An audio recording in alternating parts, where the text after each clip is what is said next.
Hi guys, and welcome to yet another episode from this channel. My name is Poppy. If you are new here, welcome and please subscribe, okay? So today we are talking about how to handle toddler tantrums, because toddler tantrums can be very frustrating and irritating and annoying, just being honest, yeah? So the first tip is to remember to remain calm. You are the adult in this situation, and your child is counting on you to act like an adult. So don't let the toddler tantrum wind you up. Don't react emotionally. Breathe in and breathe out before you start shouting at your child and demanding for them to stop doing whatever they are doing, stop crying, stop throwing things at the floor. Just remain calm first before you react. The second tip is to let the tantrum run its course. I know it sounds kind of cruel, like you're ignoring your child, but trust you me, this is the best way to handle tantrums. When you give attention to every tantrum, you encourage and reinforce the behavior. Your child learns that this is the way to communicate to you, and that it works.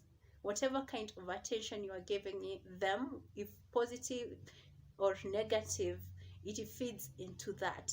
So don't give any attention at all. Continue with what you are doing, and you'll be very surprised that it will take some little time, and your child will move on from the tantrum because it's not working as a communication method. Okay.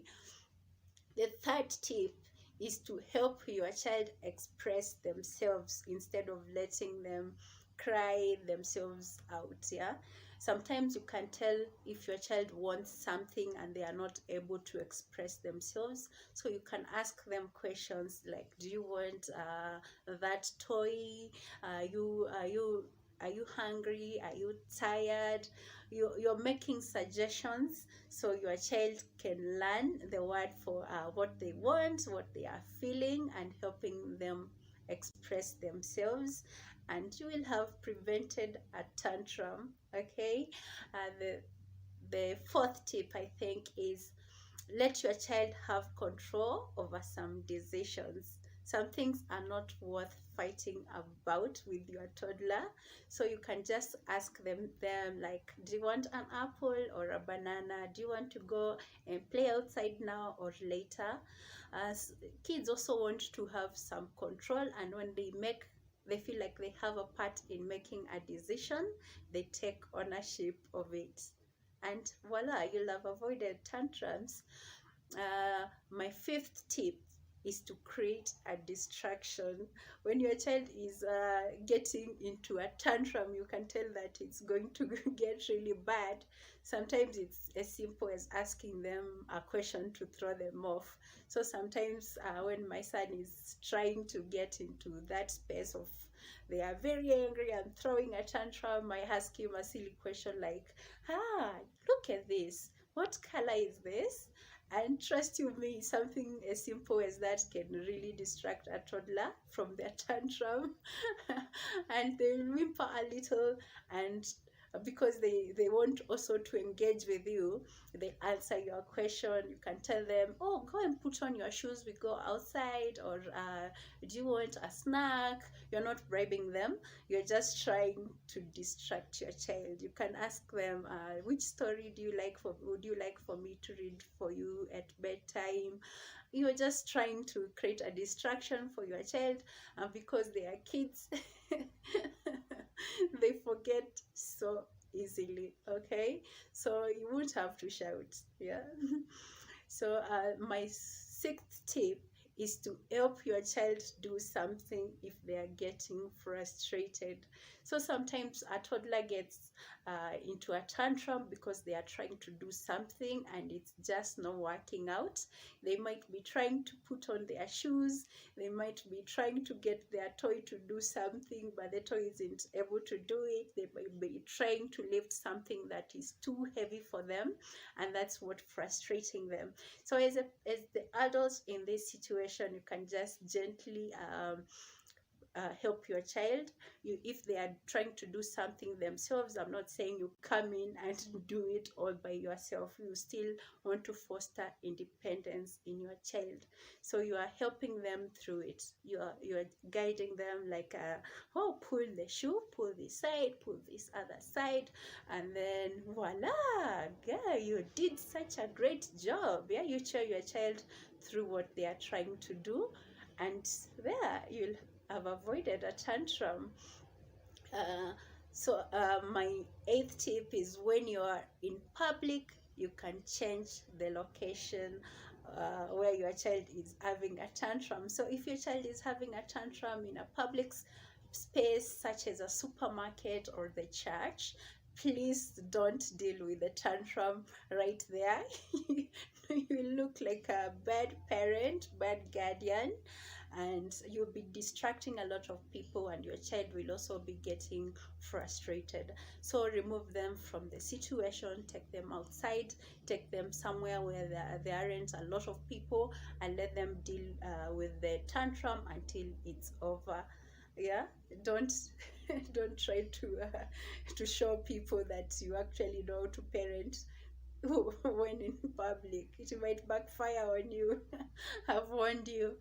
So my 8th, I think we're on the 8th tip, is to be understanding. Yeah, your child, like I always say, your child is also is growing, and they are like everyone else. They have emotions. Sometimes even you as a parent, you might not understand why your child is having a tantrum. They might be frustrated, they might be hungry, they might be tired, they might be lonely, and they don't know how to express themselves, or they don't even know where the emotions have come from.